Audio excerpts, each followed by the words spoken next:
जय जिनेन्द्र। आज हम NCERT 12th micro economics chapter 3 माध्यमिक शिक्षा मंडल की नई प्रश्न बैंक का क्वेश्चन नंबर 18 सॉल्व करेंगे कि औसत उत्पाद, सीमांत उत्पाद और उत्पादन फलन का सूत्र क्या है।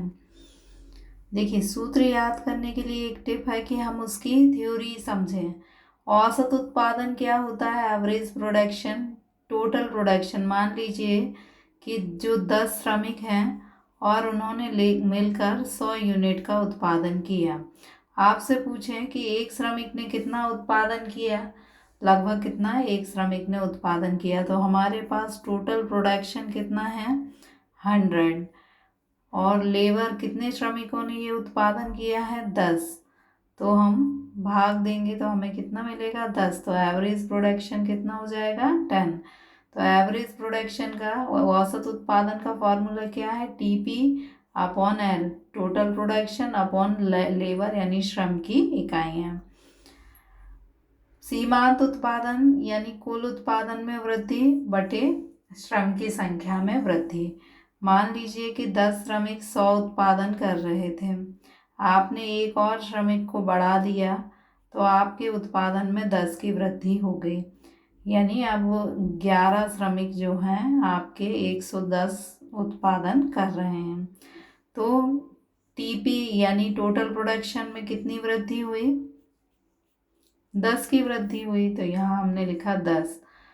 और श्रमिक की संख्या में कितनी वृद्धि हुई? 1 की वृद्धि हुई, तो यहाँ हमने 1 का भाग दिया, तो एक श्रमिक जो है उसकी मार्जिनल प्रोडक्टिविटी कितनी हुई 10। यानी आपको एक चीज़ याद रखना है कि यदि आपको एवरेज प्रोडक्शन का फॉर्मूला याद कर लें तो आपको सीमांत उत्पादन का अपने याद हो जाएगा, क्योंकि सीमांत उत्पादन में केवल आपको इसके आगे क्या लगाना है? डेल्टा लगाना है। डेल्टा का मतलब होता है वृद्धि।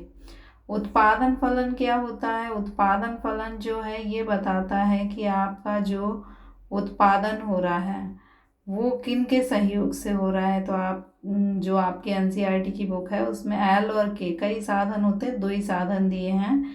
तो एक तरफ तो आपको उत्पादन बताना और दूसरी तरफ साधन बताना है कि साधन के सहयोग से कितना उत्पादन हुआ। एल और के साधन है, श्रमिक और पूंजी। श्रम और पूंजी के सहयोग से कितना उत्पादन हुआ वो आपका उत्पादन फलन बताएगा। So formula of average production is TP upon L.